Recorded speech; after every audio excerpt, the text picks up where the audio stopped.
El área de desarrollo sostenible de la Diputación de Badajoz ha sacado a licitación pública la ejecución y explotación de la red de puntos de recarga de vehículos eléctricos de la provincia bacense, perteneciente al Plan de Movilidad de Vehículos Eléctricos en Municipios, más conocido como Plan MOVEM, y cuya primera fase consistió en dotar de un vehículo eléctrico a cada una de las 180 localidades de la provincia.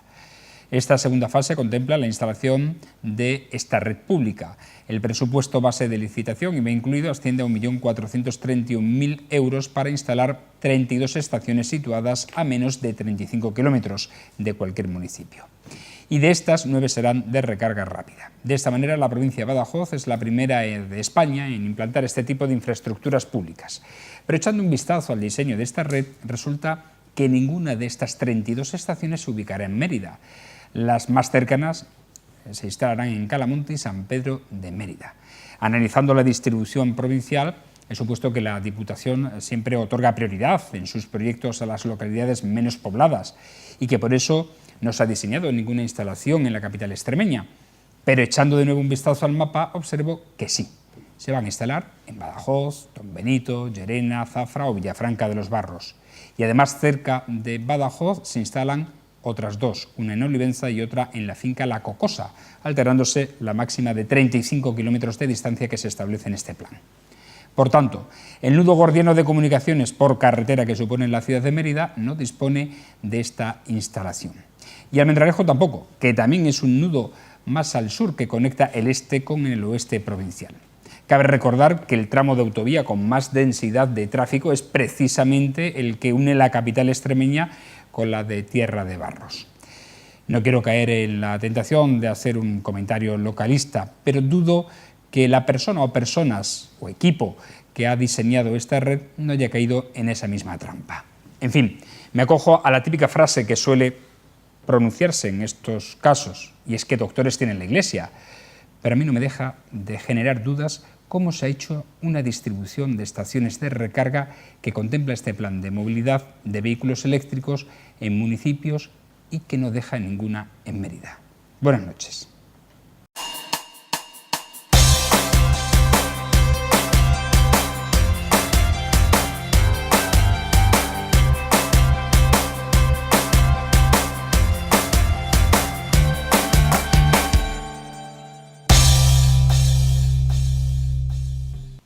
Bienvenidos a esta picota, es miércoles, vamos a hablar de varios temas de actualidad que hoy son evidentemente trascendentes con nuestros habituales picoteros de esta jornada.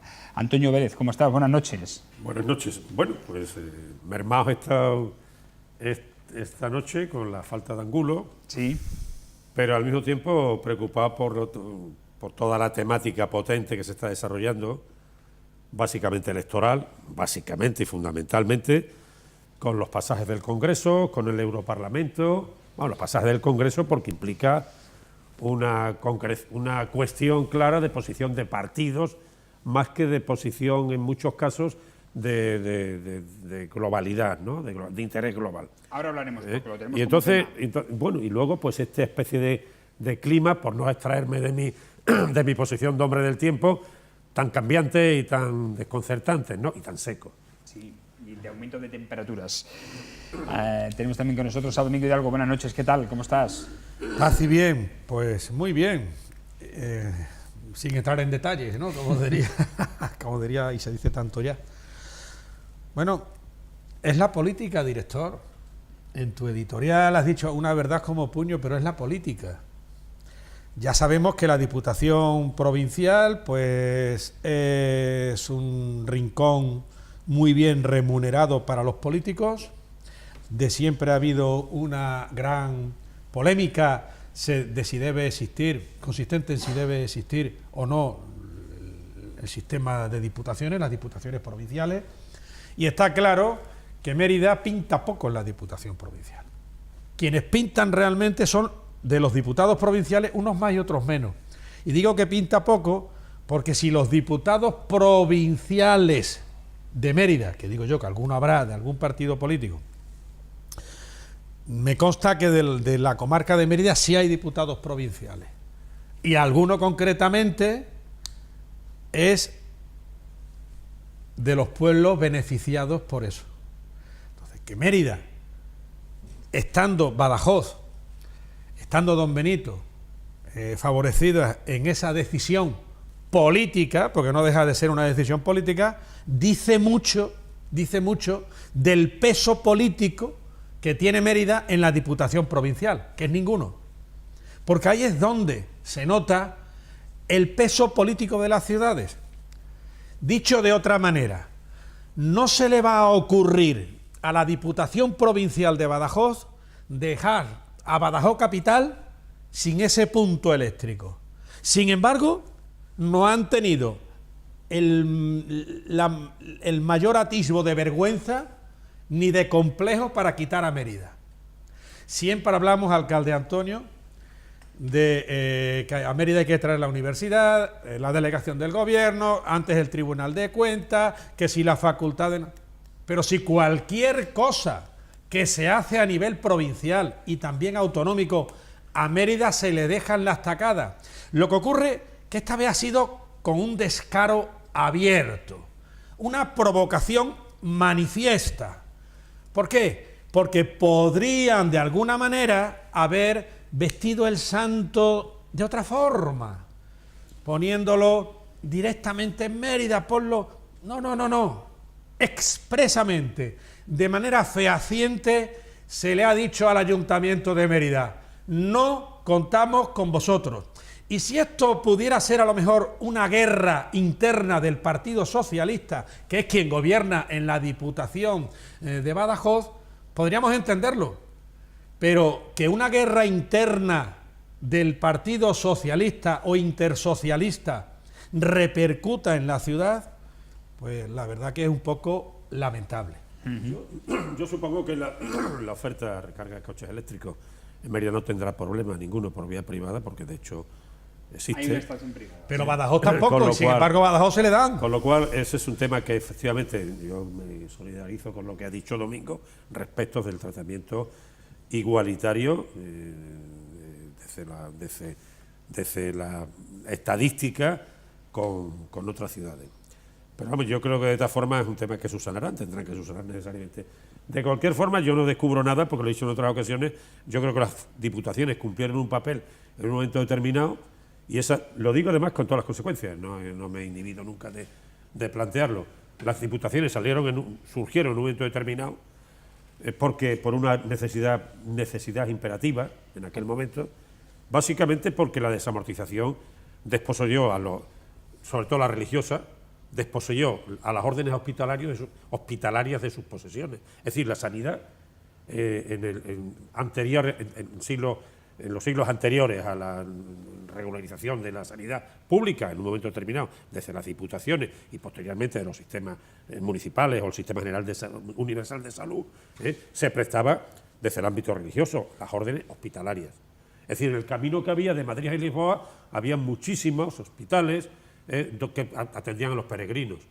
Y de hecho es curioso porque, aunque sea una deriva historicista, el mariscal Soult, que es el responsable del operativo francés en la guerra de la independencia contra Wellington, Castaño, etcétera, etcétera, en esta zona, dice en sus memorias que en aquella desgraciada guerra lo único que conseguimos fueron los manuscritos de las órdenes de Alcántara, etcétera, etcétera, de los monasterios, porque curiosamente en la cocina francesa se da por hecho de que los consomés venían de consumos, eran un elemento que daban a los peregrinos cuando llegaban a un convento, que iban de Madrid a Lisboa, o sencillamente caminando, o en bestias, o andando, como fuera, y le daban un consumo, una taza de restos de pollos o de elementos de casquería, mucha vitamina, con mucha sustancia, para reconfortarlo. Con lo cual, quiero decir que las órdenes hospitalarias, los hospitales, fueron prestados por la Iglesia, por las órdenes hospitalarias. Había órdenes mendicantes, hospitalarias, en fin, de clausura, etcétera, etcétera. Y entonces, la desamortización liquida las posesiones de la Iglesia y se queda en una situación de desamparo absoluto del pueblo. Y entonces las diputaciones que se crean en 1835, creo que de la mano de Madón, no me acuerdo, configuran un sistema hospitalario alternativo a esa cuestión, con el tiempo, incluso psiquiátrico, como ocurrió aquí. Pero hoy Sinceramente, las diputaciones yo no les veo que tengan, cuando están las situaciones, los estados, los gobiernos autonómicos o las mancomunidades, no tienen un sentido. ¿Que son inercias? Claro, como llegará un día en que las circunscripciones electorales sean territoriales, no sean provinciales, porque ese viejo modelo canovista, ese viejo modelo de la distribución radial de las provincias, el modelo Madoz, de Pascual Madoz, está obsoleto. Ese modelo está obsoleto. Sobre este tema, Antonio, ¿qué opinas? Sobre este tema de la Pues República yo creo que no conozco de recarga de vehículos eléctricos. No conozco a fondo el tema. Yo creo que la prestación de servicios en el ámbito rural habrá que hacerlo a la medida que se ha hecho desde las diputaciones, pero entiendo al mismo tiempo que Mérida no puede estar perjudicada.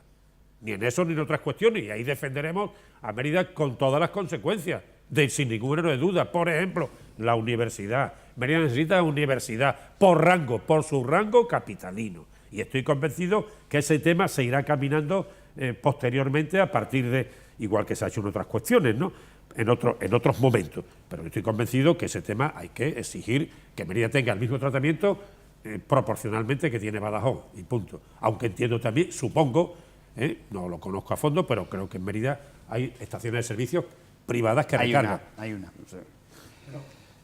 Yo insisto en que no estoy en contra de que lo pongan en Badajoz. Lo que estoy en contra es que a Mérida se le arrincone.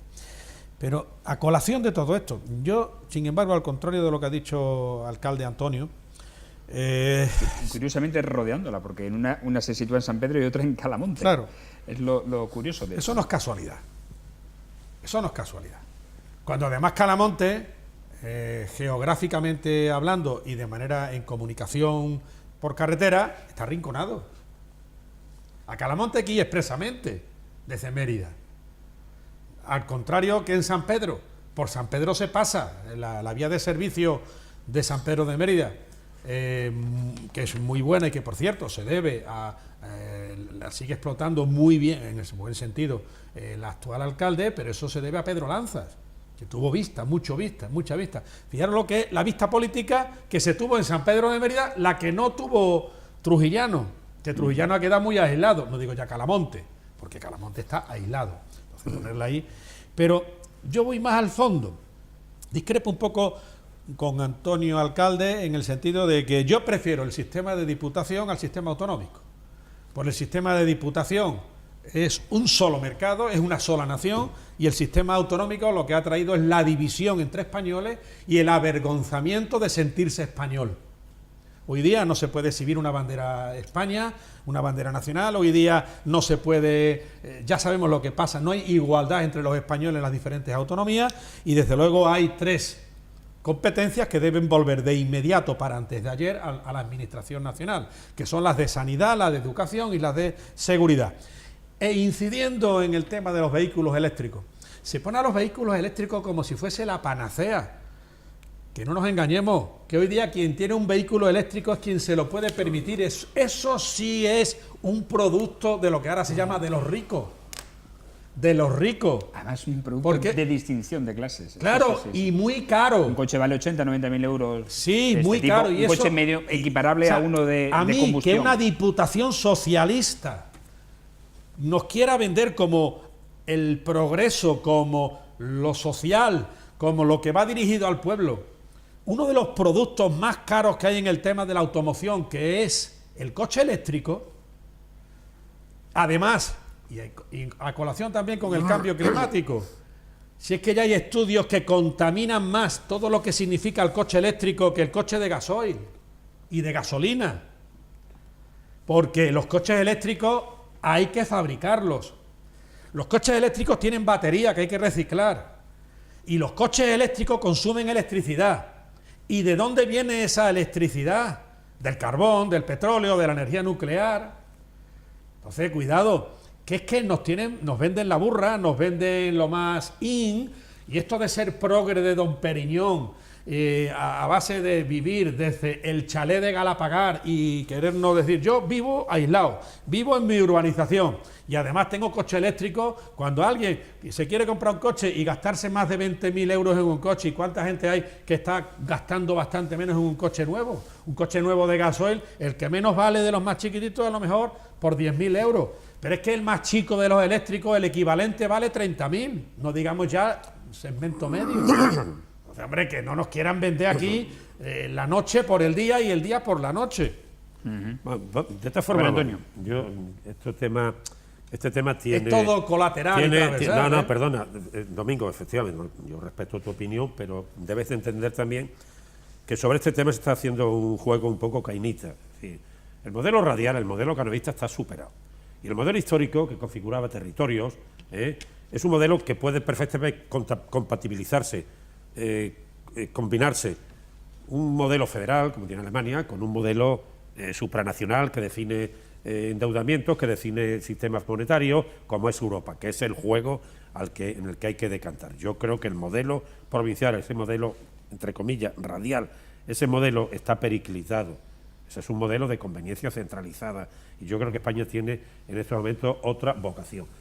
Otra vocación en muchos aspectos, incluso porque el modelo autonómico habrá que irlo reacomodando, habrá que mejorarlo, pero ha venido bien. Puede haber matices en ese aspecto, y además parto de una premisa también, haciendo un paréntesis. Yo creo en lo que decía Josep María Fontana, sin ningún género de duda, la independencia solo se gana en la guerra. Si mañana Córcega le hiciera el planteamiento que se ha podido hacer aquí en este país, en algún territorio, a los franceses estaban los mirás en 5 minutos.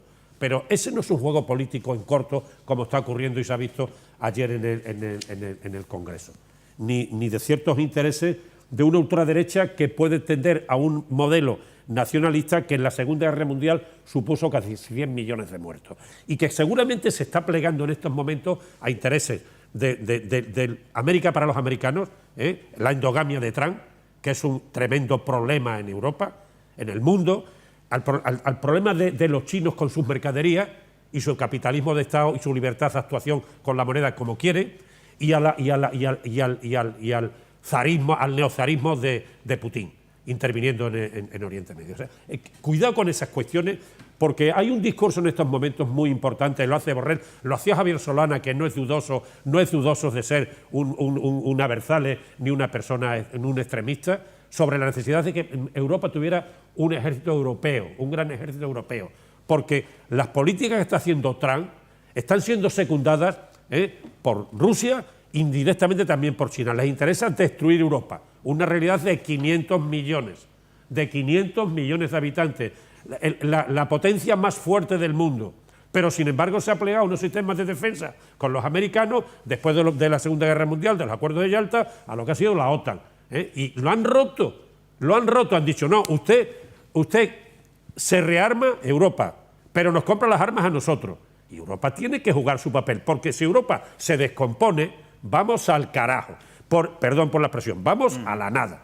Y en consecuencia, todo el sistema que nosotros tenemos que aplicar desde aquí, terminando en el Estado e incardinándonos en Europa, hay que trabajarlo. Ya no se puede hablar de un Estado neofranquista aquí, ni un Estado intervencionista desde Madrid. Eso es un error. Hay que dialogar y hay que hacer ver cuál es la consecuencia de una huida hacia adelante. Los chinos le daban 10.000 millones a los catalanes, los chinos. Un crédito para su juego, se ha visto, para la burguesía catalana que se ha hecho ahora independentista. La misma que recibieron el paralelo a Franco con la mano levantada. Basta leer a Ignacio Agustí Las sagas de los ríos para saber lo que pasó. Por eso digo que en estos momentos es muy importante vertebrar Europa, no descomponer Europa y hacer los elementos correspondientes en el resto de los territorios de forma razonable. Por eso yo creo que en España debe haber el equivalente a un Estado federal. Un Estado federal con un Estado central que es el que manda y el que determina los presupuestos. Como está haciéndolo, evidentemente. ¿Por qué se está peleando en el Congreso? Porque hay que ver quién manda en España. Los otros serán matices que habrá que ir equilibrando, aquilatando y pasar el sarampión de una especie de huida hacia adelante es cuando ahora hay que concluir otra vez, después del Viva Cartagena, que ya ocurrió en este país, a un sentido común colectivo. Y entonces en ese sentido hay que dialogar y no ir ahora mismo a decir a las armas contra... Por cierto, porque ayer, vamos, la situación de ayer de Rivera fue de vergüenza. esta semana después de la Pasó a voz por la del Parlamento. Pero decimos que se ha conocido una encuesta, un sondeo sobre el futuro de Europa, realizado evidentemente entre todos los países de la Unión. Y España es de los más optimistas, porque sobre todo los países del eje del este europeo y las grandes naciones como Francia y Alemania, pues en la juventud se opina que Europa se puede dinamitar en 10 o 20 años y puede llegar a desaparecer. Claro, ese es el problema. Ese es el problema. Y se están planteando encima de la mesa cuestiones que... La Unión Europea me refiero, no Europa hay que como tal. hay que exigirle a los políticos, se llamen como se llamen, en orden a sus ideologías y en orden a su praxis de gobierno. Y aquí se han dicho cosas. Yo escuché el mitin el otro día de Pedro Sánchez. Por cierto, la prensa tiene que ser un poco más rigurosa en los planteamientos. Aquí no se hizo ningún mitin en el año 82 en la Plaza de Toros. En el año 82 se hizo un mitin en octubre, no recuerdo qué día fue exactamente, el 24 de octubre del 82, en la Plaza de Toros de Cáceres a las 7. Felipe González, 8.000 personas. Y a las 10 en el Auditorio Municipal de Badajoz, Felipe González, 8.000 personas. Año 82. Y en el año 86, el 29 de mayo, el 13, San Antonio, mi santo, el día 13 de junio del 86, 13 de junio del 86, Felipe González... 87. ¿no? 86, las elecciones del 86. Felipe... En las generales del 86. Claro, las de octubre fueron del 82 fueron en octubre, las 86 fueron en junio. En junio, sí. El 13 de junio del 86, en un mitin que tuve el honor de abrir en la Plaza de Toros de Mérida, metió 10.000 personas. 10.000 personas metió Felipe González. El 13 de junio del 86. Hasta el año 94 no hubo ningún mitin ahí. ¿Quién dio el año 94? En las europeas. Alfonso Guerra. Exactamente el 29 de mayo de 1994. Va a ser 25 años el día 29. Fueron las europeas que presidió, que encabezó Fernando Morán. Iba una paisana, la exalcaldesa de Valverde, Manuela Frutos. El 29 de mayo del 94. Metió Guerra unas 4.000 personas. Eran europeas, lógicamente el tirón era menor.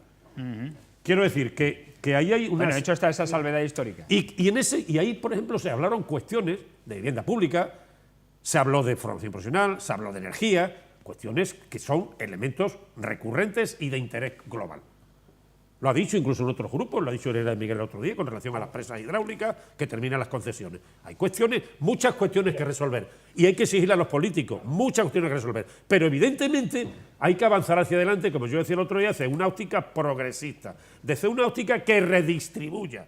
Quizás porque en el fondo de la cuestión subyace ese abrazo generalizado que se hizo al ultraliberalismo y que no ha resuelto el problema. No ha resuelto el problema a pesar de lo que dijo Francis Fukuyama con el fin de la historia, de que el capitalismo ya había resuelto la papeleta. No, porque el capitalismo no ha resuelto. Tendrá que reacomodar su discurso desde las instancias ideológicas que configuran las electorales. Pero evidentemente en estos momentos, por eso el otro día, es fundamental que en estos momentos pueda haber una línea de interés común, Pedro Sánchez, Guillermo Osuna en Mérida, de cara a plantear las cuestiones que tenemos que exigirle los ciudadanos. Bueno, hemos pasado del coche eléctrico de la red de recarga a la campaña. A ver, Domingo. Por cierto, yo en los coches eléctricos estoy de acuerdo con Domingo, lo he dicho antes. Ningún problema que la Diputación respete a Mérida en la medida que es Mérida. Está claro, vamos. Se están tocando aquí todos los temas, lo cual me parece formidable, porque además todo está relacionado con todo. Europa, y hay elecciones europeas ahora, parece que nos queda muy lejos estas elecciones, parece un poco de coña marinera. España, la nación española, igual que el resto de las naciones, está perdiendo soberanía en pro de lo que es la idea de Unión Europea. Pero Europa se está autodestruyendo. Europa se está autodestruyendo porque está renunciando a sus raíces judeocristianas. Europa está renunciando a ser el corazón no ya económico, sino intelectual y cultural de lo que ha traído el progreso al mundo, que es Occidente. En Europa se ha impuesto la dictadura del relativismo y del pensamiento único.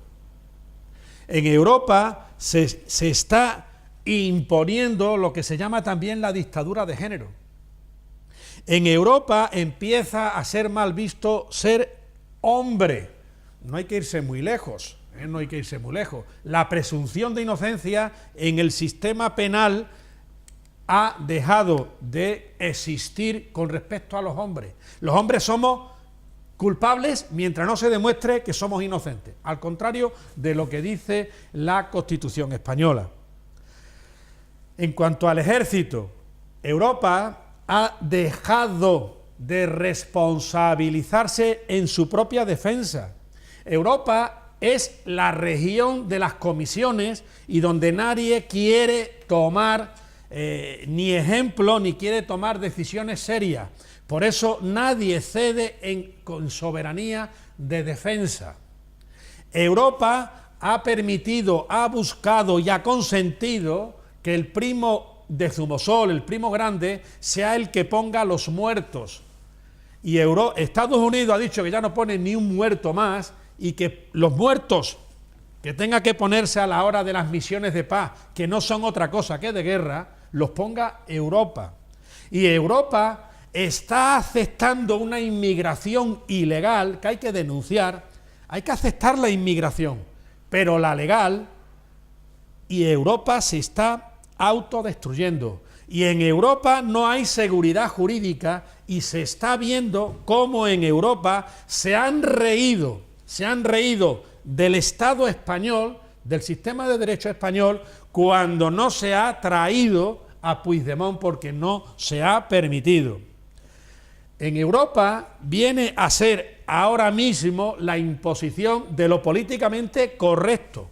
Y aquí lo políticamente correcto que se está imponiendo a través de los medios de comunicación en España es que se enaltezca a un terrorista por un señor del Partido Socialista llamado Eguiguren con respecto a Josu Ternera, que es un asesino, etarra, al cual Eguiguren ha dicho que era un héroe. En esta nación se prefiere más a Otegi que a Ortega Lara. En esta nación se están asociando y se le está poniendo como héroes sociales a gente que ni tan siquiera sabe respetar lo que es la Constitución española. En esta nación se está negociando con golpistas. En esta nación el Partido Socialista, si no quiere remediarlo y no quiere volver a ser socialdemócrata, como bien defiende Antonio Alcalde, el Partido Socialista se está asociando con separatistas, con golpistas, con apoyadores y gente que está con la ETA. Y esa es la realidad. Y esa es la realidad. A ver, Antonio. Yo vuelvo a insistir, y estoy de acuerdo con Domingo en lo que ha planteado antes de Europa como una cuestión que se nos puede ir de las manos y sería la tragedia que nos perjudicaría a nosotros y favorecería a terceros. Llámense Putin, llámese el gigante chino con sus mercaderías y llámese el impresentable de Donald Trump, que ha vuelto a la vieja doctrina Monroe, América para los americanos. Ese es el gran error, porque efectivamente hay un hecho, Domingo, es cierto que Europa bajó la guardia y por eso discursos como el de Solana, años atrás, eran anacrónicos, no eran bien recibidos, porque se había acostumbrado a Europa al paraguas americano. Pero claro, a Europa, a América, Estados Unidos, EEUU, desde Yalta, le había venido estupendamente ser el paraguas, porque gran parte del desarrollo de América, de América Yankee, de Estados Unidos, fue el despliegue militar, las flotas, etcétera, etcétera, hasta que le sale un competidor que se le ha ido encajando sin que se diera cuenta. Se llama China, que es capitalismo de Estado. Y eso, claro, eso de pronto desconcierta, porque la crisis le pega un porrazo a Estados Unidos y busca ¿qué salida? La salida simplista, vamos a echar a los negros, vamos a echar a los inmigrantes, la salida simplista que se está haciendo en Europa desde unos nacionalismos que son lamentablemente inconvenientes, porque efectivamente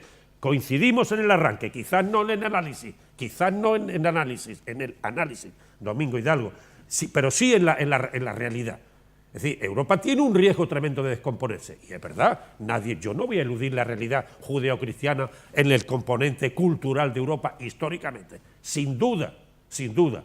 Los nacionalismos la cegaron, los nazis la cegaron de una forma brutal, brutal. Y reorganizaron Polonia y luego en Yalta la terminaron de entre comillas, joder. Entonces, los americanos se han favorecido de esa historia y ahora en un momento de crisis creen que la solución es que Europa les compre armamento, que ellos sigan mandando y que ellos y punto. Y que les interesa romper a Europa, a ellos y a algunos más. El Brexit es una razón. ¿A qué juegan? Puede haber en los parlamentos gente infiltrada, como iban a dar los chinos a los catalanes independentistas 10.000 millones de euros para la conformación del nuevo Estado. Esas cosas han pasado. Y esas cosas hay que analizarlas, pero desde un planteamiento de evitar con todas las consecuencias la ruptura de Europa, rearmar Europa, rearmar el concepto europeo y al mismo tiempo evitar fundamentalmente el problema nacionalista, porque el americano, el Salvini, bien que está doblando la chepa ante los chinos. Y eso no puede ser porque Europa es solvente tecnológicamente y territorialmente para ser una gran potencia, la primera del mundo. Me parece interesante este debate europeo, ahora que estamos precisamente en periodo electoral para las elecciones europeas, pero tenemos que seguir hablando del desarrollo de los programas. Un momento. Director, que seamos un poco pesados, estamos los dos solos. Tampoco os estáis aprovechando. Incomodamos. Y también, mira, yo vi el discurso el otro día de Pedro Sánchez, independientemente de sus detractores, lógico, vi el discurso de reformista, lo vi. Yo no veo otro discurso, no veo un discurso ultrarrevolucionario. ¿Te refieres de la Plaza de Toros? Sí, y el discurso general, un discurso reformista, prudente. Claro, un discurso que puede incomodar, fastidiar a terceros que juegan a otros discursos más de un ultracapitalismo que ha hecho agua y nos ha llevado a la situación y que hay que recomponer, porque el capitalismo es un factor importante. Pero evidentemente el reformismo que exige una sociedad con 300.000 euros de renta per cápita, que Extremadura no los tiene, evidentemente, y que tiene que intentar enrasarlo, es el juego. Ese es el juego. Alcalde, lo demás, porque... Alcalde, ¿tú sabes lo que va a traer Pedro Sánchez si sigue este derrotero? Incrementar el gasto público hasta decir basta, hasta decir no podemos más. Le va a pasar lo que le pasó a Zapatero de un día para otro en mayo de 2010, le va a pasar incremento de los impuestos, desaceleración económica y más división y tensión entre españoles. Sí, pero el dinero es una Quiero extracción. equivocarme, pero no me voy a equivocar. No me voy a equivocar porque el Partido Socialista está en un dilema. O defiende la Constitución o defiende la disgregación de España y defiende a los golpistas y a lo que es quitar la unidad constitucional española. Sí. Y esa es la responsabilidad de Sánchez. Y en lo económico puede que desemboquemos en Venezuela. Y voy a decir algo también, y termino en esto. Prefiero a la democracia y libertad que inevitablemente, incluso sin querer, que lo ha querido Estados Unidos, al comunismo de China o incluso implícitamente al de Rusia. Y no nos olvidemos, los nazis fueron alumnos muy aventajados de los comunistas de la Unión Soviética. Lo que ocurre es que el comunismo de la Unión Soviética, Stalin, ganó las elecciones, pero ideológicamente los métodos nazis son paralelos a los de sus maestros, que son los comunistas. Bueno, Donald Trump. Esa es la diferencia. Los nazis también ganaron elecciones. ¿Perdón? Los nazis también ganaron elecciones. Hitler ganó unas elecciones. Sí, claro que la Donald Trump no me está refiero loco. a eso. Digo que Donald Trump, los métodos. Donald los Trump métodos. está loco. Mira, escúchame. Venga, Yo no digo que no esté loco, que esté loco. El dinero es una abstracción, ¿eh? Es una abstracción. Lo está demostrando China. Es una abstracción. Es una abstracción, simple y llanamente. Pero cuando Pedro Sánchez yo lo escucho hablar de viviendas públicas, no de viviendas sociales, porque las viviendas públicas, las viviendas de VPP, vivienda de producción pública, son viviendas con alquileres con derecho a compra, porque al final se deduce lo pagado. Pero tiene dos factores. Uno, que rompe el modelo que se nos ha ido de las manos por no hacerlas. El gobierno del PP ahí se le perdieron los papeles. Y segundo, crean muchísimo empleo. Y lo que tenemos ahora mismo con el tema de los alquileres es brutal. ¿Por qué? Porque no ha habido elementos de contrapeso, que los ha habido, lo hubo en la República, lo hubo en la época de Franco, lo hubo en la democracia. Al bien de la promoción pública son un elemento fundamental, constitucional. Eso es reformismo, eso no es revolucionarismo. Y Sánchez lo dijo muy nítidamente el otro día, cosa que me alegré sobremanera, porque creo en eso profundamente. Venga, oye, tenemos que hablar de cosas muy cercanas porque hemos hablado del orden internacional, de Europa y de muchas cosas más. Más cercano a quien corresponda. Vamos a bajar, pero antes de entrar en a quien corresponda vamos a hablar de lo que se aprobó ayer en el último Consejo de Gobierno de la legislatura. El decreto que regula una bonificación del 99% del importe de los créditos en la Universidad de Extremadura por asignaturas aprobadas en el curso procedente, en el caso de los grados, o hasta en los 2 cursos inmediatamente anteriores al comienzo de los estudios de máster. Los acuerdos han sido, como decimos, dados a conocer ayer por el presidente de la Junta, Guillermo Fernández Vara, al término de la reunión del Ejecutivo, que ha explicado que entrará en vigor ya en el próximo curso y contará con una cantidad cercana a los 5 millones de euros.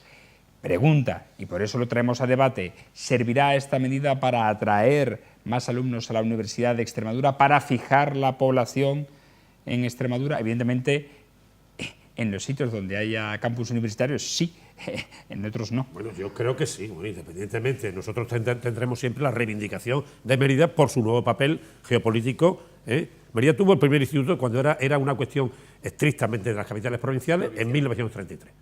Nunca tuvo instituto, hasta 1933. Hoy, que Mérida tenga universidad es una cuestión fundamental. Y que tenga una universidad relacionada con las viejas piedras, con la humanística, con la arqueología, pues perfectamente. Y que tenga... Pero en este tema que has dicho, independientemente del otro, totalmente de acuerdo. Es un factor que apoya la fijación de población, es un factor que apoya la tendencia a poder venir a una universidad que prima de forma razonable a sus alumnos que tienen un interés y que tienen un aprovechamiento. Me parece que no se puede discutir porque es una buena medida y el tiempo dirá cuál es la práctica positiva de esa medida, que yo creo que es buena, sin duda de ningún tipo.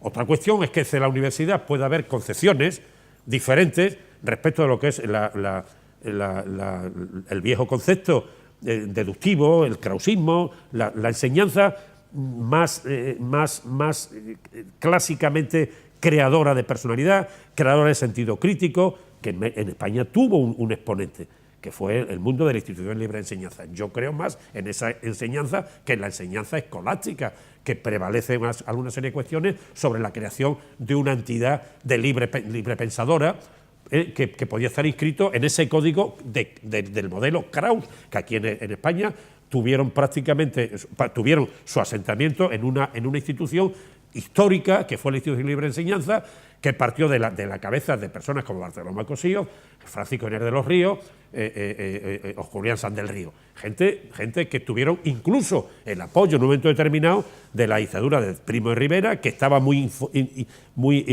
influido por las ideas regeneracionistas de Joaquín Costa, o la propia monarquía, el monarca Alfonso XIII, en su primera época, cuando construyó la ciudad universitaria en Madrid, y que fue un avance impresionante. Luego ya se perdió en sus temas personales. Pero hubo momentos históricos en los que la incidencia de ese modelo de enseñanza, de una gente que eran librepensadora, pero eran panteístas, eran religiosos desde el punto de vista para ellos Dios era el mundo, era el panteísmo. No tiene por ser una persona, esto puede ser de derecha y ser agnóstico, y puede ser librepensadora y no religioso, y no en esa concepción ultra religiosa y ultra feudal de bajo palio, como hemos tenido algún jefe de Estado, que algunos veneran tanto ahora. Pero y que la historia ha ido poniendo en su sitio, evidentemente, con todo lo que supuso de represor y de persona poco recomendable en el respeto a los contrarios. Pero, sin embargo, yo creo en este tema de una forma importante, como creo que desde la universidad, desde el bloque docente, tiene que haber un ayornamiento, un rejuvenecimiento, una funcionalidad nueva de creación de sociedad, porque es que hay cuestiones que son realmente problemáticas y lo vemos quizás desde los años, algunos con preocupación. Yo tengo mis recuerdos de aquellos años y he visto la lengua de las mariposas. Y mi padre no pasó de la escuela, pero mi padre era un hombre que leía mucho leía Baroja. Yo he visto en mi casa La Forja de un rebelde, de editorial Porrúa de Buenos Aires, y he visto muchas cuestiones de Baroja, de tal. Sí, eran gente que no pasó de la escuela y tuvieron sus oficios luego. Mi padre era electricista, otros eran mecánicos, otros eran ferroviarios, pero tuvieron una formación importante y fueron grandes lectores, porque creían en la capacidad redentora de la educación y creían en que la formación intelectual era un factor fundamental. Ese era el modelo que determinaba la formación krausista, la formación de la institución libre de enseñanza, por encima de la educación escolástica, tan respetable como otras, pero que yo no la comparto. Y entonces esa historia creo que debe de trascender y debe sembrar el pensamiento de la estructura docente y especialmente de la universidad, porque ahora el sistema educativo tiene muchas lagunas, claro que las tiene. Domingo.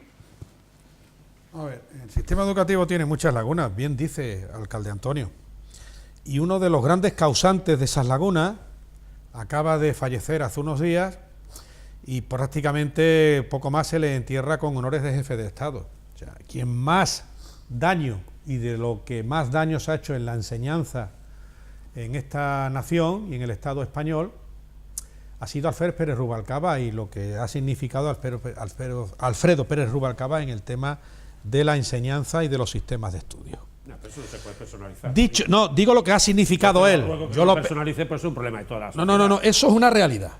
Hombre. Eso es una realidad porque la LOCSE la aprobó quien la aprobó y el sistema de estudios universitarios también. Bien. Ahora el sistema de estudios universitarios, que se ha convertido en un negocio, aquí si no haces un máster no eres nadie, te dan un grado, se ha convertido en un negocio importante, totalmente. La pública, estoy hablando de la pública, tanto que de lo privado, aquí cada uno que aguante su vela. Lo que no se ha globalizado es el esfuerzo, ni el trabajo, ni la continuidad, ni la competencia, ni el estudio. Porque si por aprobar una asignatura me van a dar una bonificación del 99%, ¿para qué voy a sacar un sobresaliente o un notable? Si pasa exactamente igual que el que gana dinero, si me lo van a robar a impuestos, voy a ganar menos dinero, que no tendré que pagar tantos impuestos. Yo he hablado ya incluso con muchos profesionales de la pública o de la medicina, con algunos diciendo que sepas que las guardias que estás haciendo o las que hagas va para la agencia tributaria, van impuestos.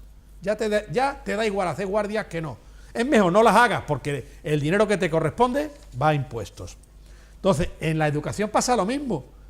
O sea, que hay una bonificación, saques un 5 o saques un 8 o saques un 9, pues voy a poner 5. Hay una bonificación en la matrícula, después el sistema de becas es matrícula, distinto. claro. Cuidado, Sí, pues, sí, bueno, sí que se exige viene a una ser nota. lo mismo, viene a ser lo mismo. Hombre, la matrícula, Hombre, claro, en la beca se se exige nota. tú pagas la matrícula por asignatura, ¿verdad? Sí, sí. Luego entonces, si pagas 100 euros y aprobando la asignatura te van a bonificar el 99%, vas a pagar 1 euro. Si te da igual aprobarla con un 9 que con un 5, porque la bonificación te la van a dar de cualquier manera.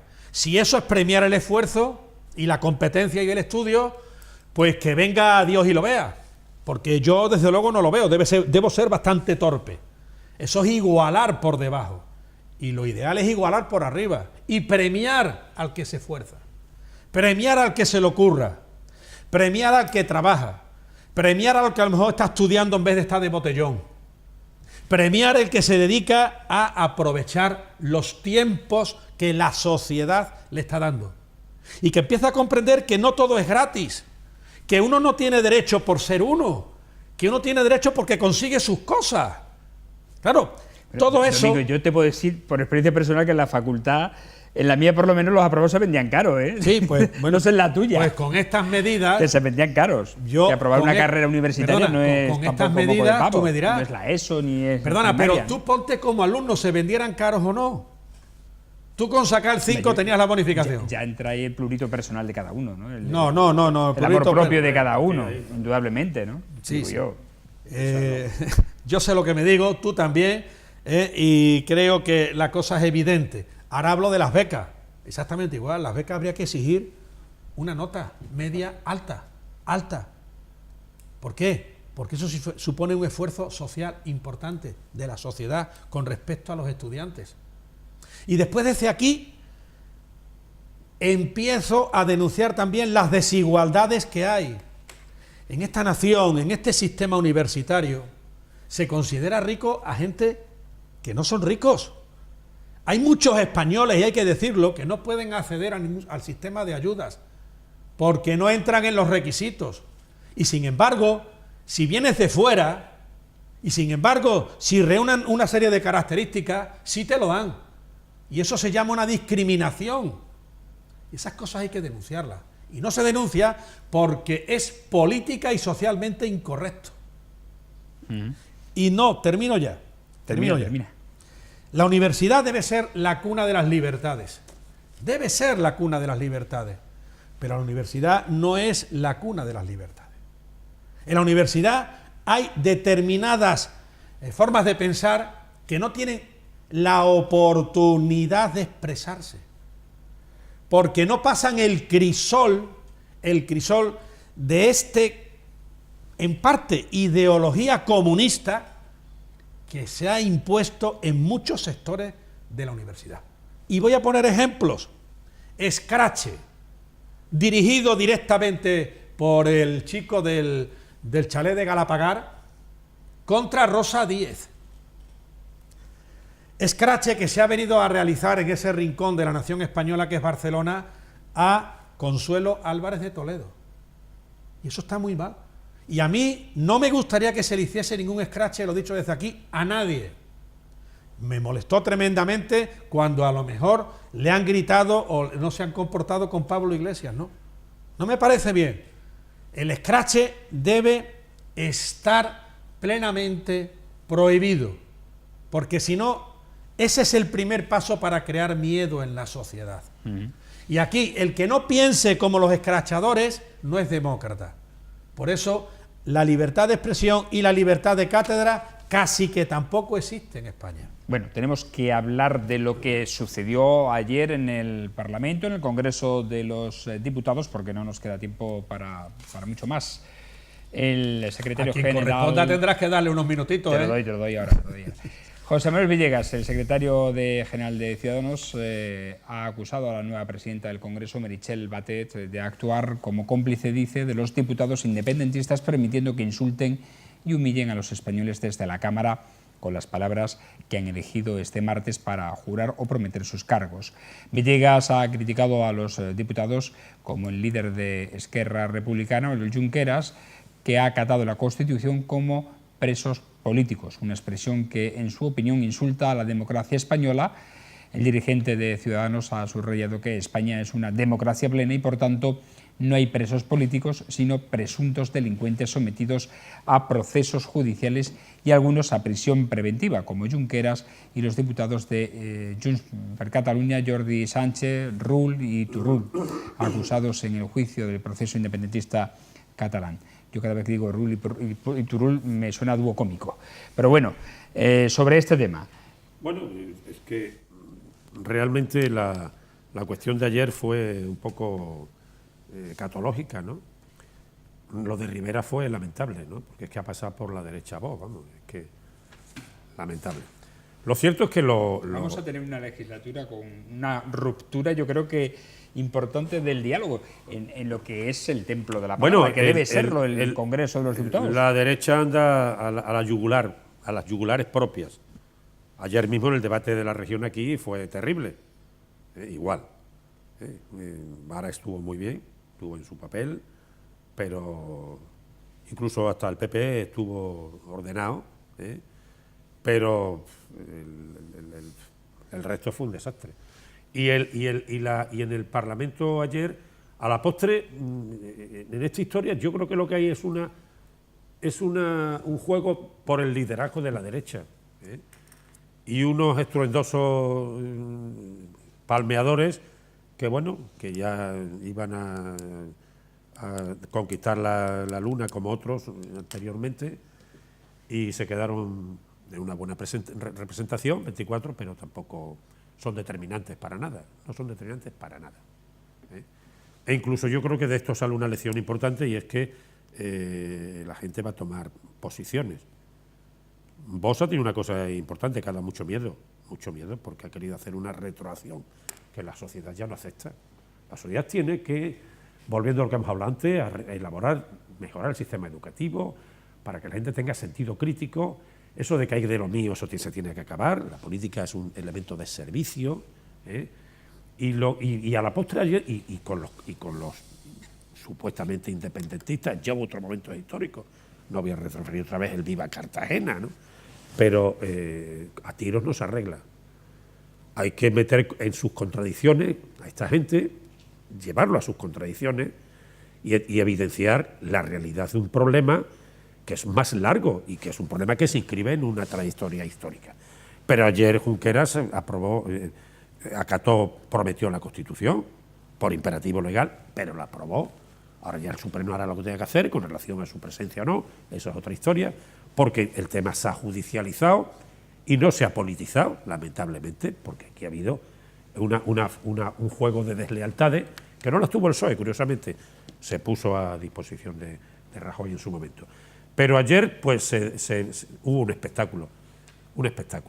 Pero el más problemático para mí fue ese afán del liderazgo que tiene el señor Rivera, que yo no sé hasta dónde le va a llegar, Por supuesto, estoy de acuerdo con Domingo al 100%, no descrachen nada, a ningún nivel, porque el parlamentarismo está ahí y, de hecho, lo dicen todos los editoriales, ha demostrado que España es mucho más poderosa que lo que la gente piensa y que a pesar de todo ha permitido que unas personas, una gente que han vulnerado la Constitución, que han vulnerado la legalidad con unos movimientos incorrectos, están ahí y se han presentado. Otra cosa es que se sienten en el escaño o no se sienten, pero que se han presentado, que han podido concurrir a unas elecciones. Y eso implica una fortaleza.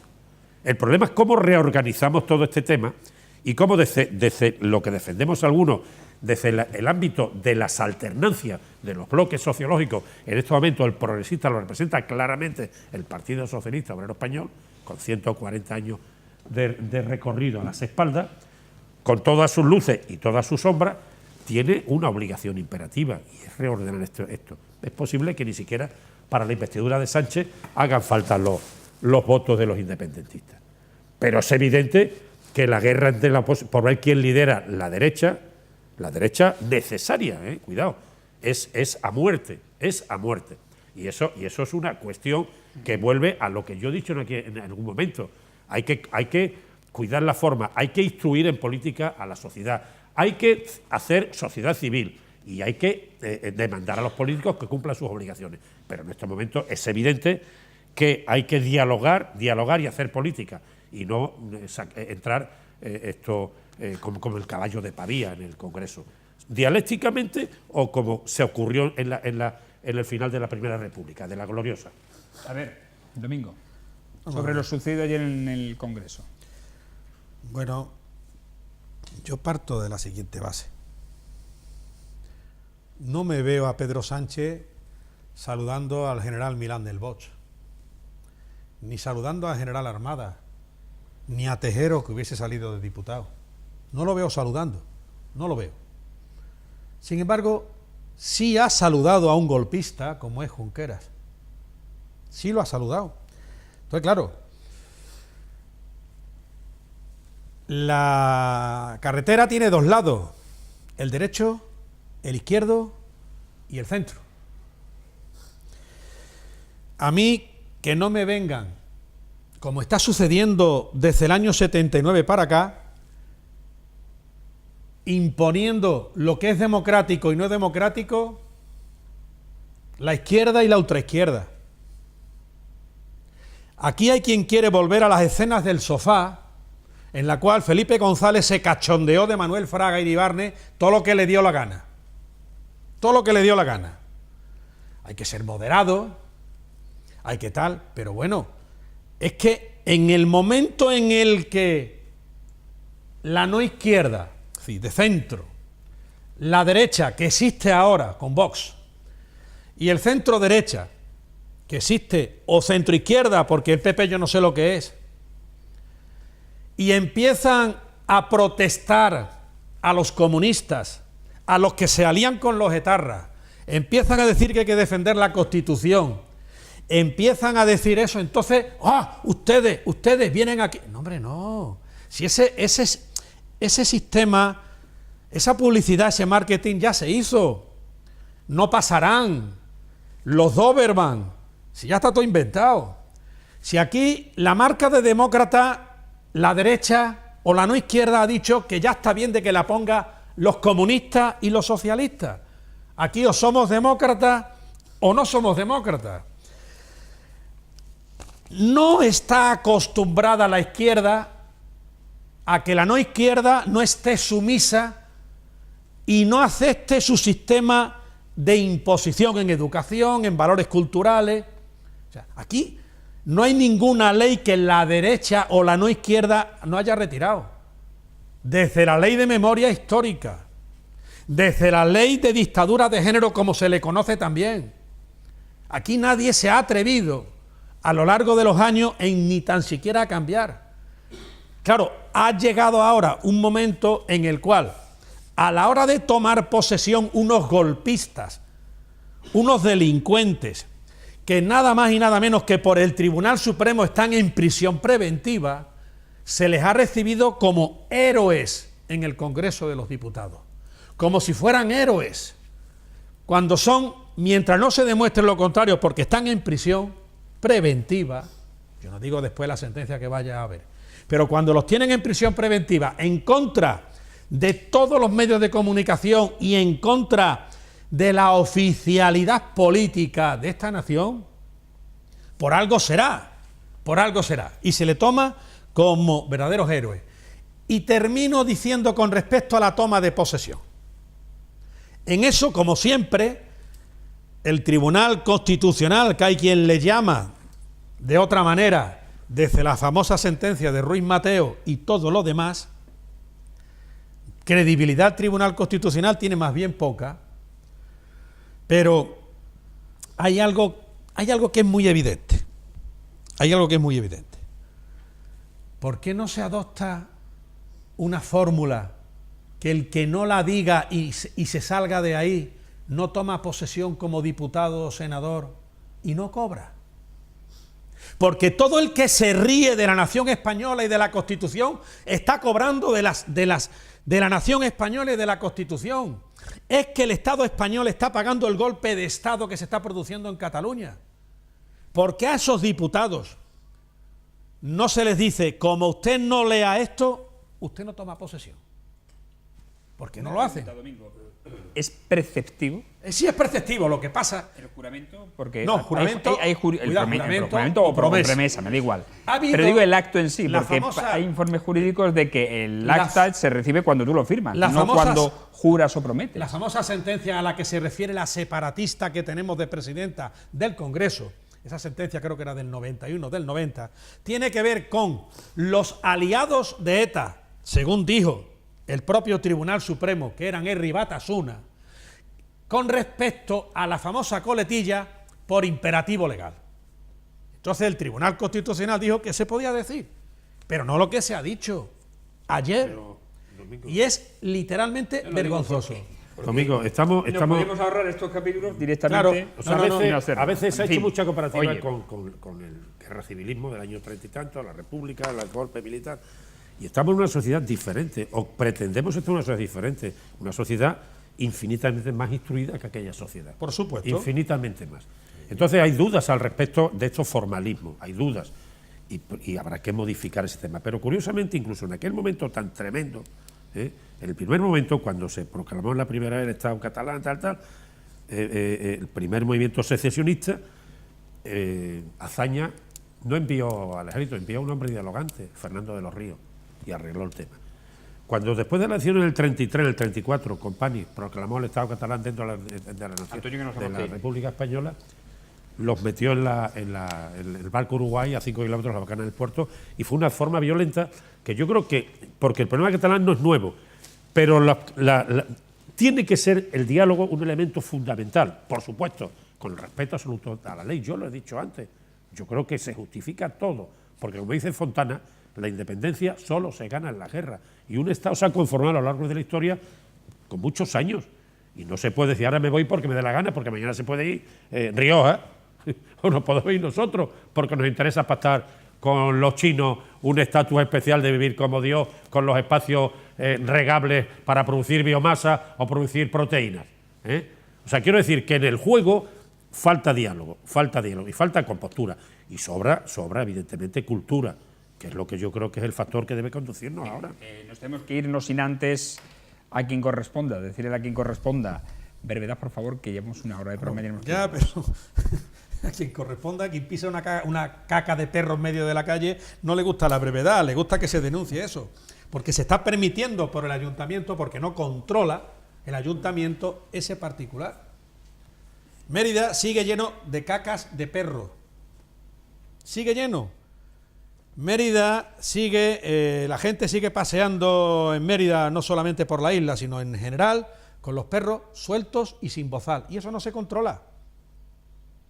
Por mucho que diga que no lo está controlando el ayuntamiento. Y esa es una realidad. Y en Mérida hay muchos sitios donde hay gatos. Y hay gente que le da de comer a los gatos, cuando eso no es lo mejor.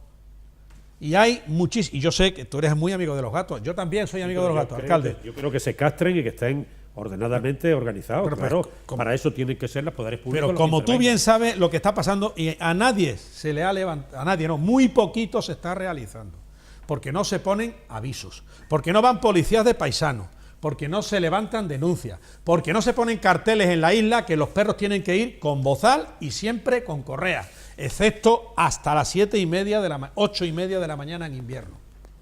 Entonces, todo eso hay que denunciarlo. Y Mérida está tenebrosa en luz. ¿Por qué? Porque no hay luz. Mérida está mal iluminada. Y eso lo sufre la gente. Y la gente quiere que se diga. Porque en Mérida, por las zonas peatonales, van circulando bicicletas y patinetes sin respetar a los peatones. Porque en Mérida, en las calles peatonales, no se controla que los coches van a una velocidad importante y no se quiere mentalizar que quien lleva la preferencia son los peatones. Y de eso tú estás viendo algo, alcalde Antonio, porque lo sufres a diario, cómo no se respeta. Porque en Mérida no se están poniendo, ni se están cuidando los plazos, los pasos de cebra. Y no se están poniendo pasos de cebra donde hace falta. Y vuelvo a decir un sitio, por ejemplo, calle Teniente Flonesta, en el antiguo cuartel del Ejército. Hay unos contenedores y por ahí pasan los peatones. Y para cruzar esa calle no hay ni un solo paso de cebra. Sin embargo, sí hay contenedores. Y Mérida tiene muchas baldosas sueltas. Y en Mérida no es todo el paraíso. Y en Mérida debieran tomarse algún tipo de medidas con respecto a las terrazas de los bares y de los restaurantes. Y hay que señalizarlas.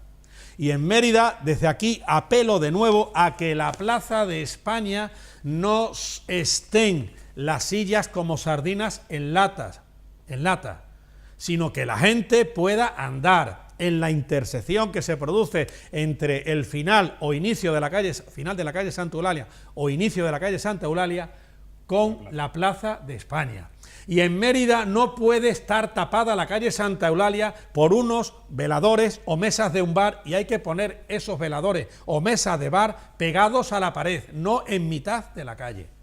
Una cuestión, Antonio. La cuestión de la iluminación nocturna, puedo estar de acuerdo contigo en muchos aspectos, lo he dicho aquí, se debe fundamentalmente a un proceso privatizador de mucho alcance que hizo el señor Acedo en su momento a una compañía que ya ni siquiera es española, la compraron los italianos.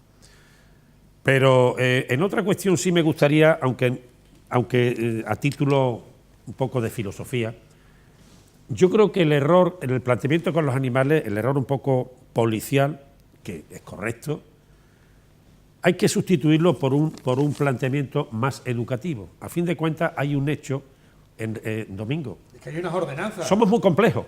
Alcalde, es que hay unas ordenanzas. No somos tan simplistas para quedarnos en la denuncia. Hay una realidad social tremenda entre lo afectivo y la realidad y el problema de la demografía. Hay más perros que niños. Hay más perros que niños. Es que hay gente que quiere más a los perros que a los niños. No. Esa es la realidad. No solamente por eso, Perdóname que porque lo diga, seguramente es no ha que habido así- políticas que apoyen la analidad, que apoyen otras cuestiones. Pero al mismo tiempo, los animales Y el son animal es animal los siempre. animales son compañeros de viaje. Entonces había que establecernos más desde una vía más educativa, creo yo, y afectiva, por ese planteamiento en la parte oscura Es que esa es la de nuestra teoría vida, de que que no es la hace nada. puñetera soledad, y seguramente busca un elemento de Pero a ver, compañía. si yo estoy solo y vivo con mi perro, ¿eso que me impide Te ruego un debate sobre los llevarlo animales. con una correa? Te ruego un debate con los animales alcalde, que quiero estar con mi amigo Domingo. Creo Alcalde, que no estáis en posturas encontradas, sino que son Claro, complementarias. pero si yo vivo Estáis solo diciendo y necesito cosas compañía y me la da distintas. un perro, lo cual me parece muy bien. Bueno, ¿Qué impide Domingo, que que nos yo vamos. cuando salga a la calle acuerdo. con mi perro con De correa? acuerdo. Y si es grande, De con acuerdo, bozal. pero yo no quiero hacer ese complemento. Antonio, nos vamos. Gracias a Domingo Hidalgo. Hasta la semana Paz y que viene. bien, Hoy os muchas habéis gracias. despachado muy a gusto los dos solos. Un ¿no? placer Queda este debate solitario. gustazo. con Antonio Domingo. Vélez, Y gracias. se echa de menos a Rafa Angulo, al Sacha que Rafa esperamos, de menos, sin esperamos duda. el próximo miércoles también en esta Picota. Hoy no ha podido estar con nosotros, se encuentra fuera. Es que con el alcalde se puede hablar. Nos vamos, señores, no hay tiempo para más. Agradecerles, como siempre, su atención, instándoles a que nos sigan en las redes sociales, en Facebook, Twitter, YouTube e Instagram.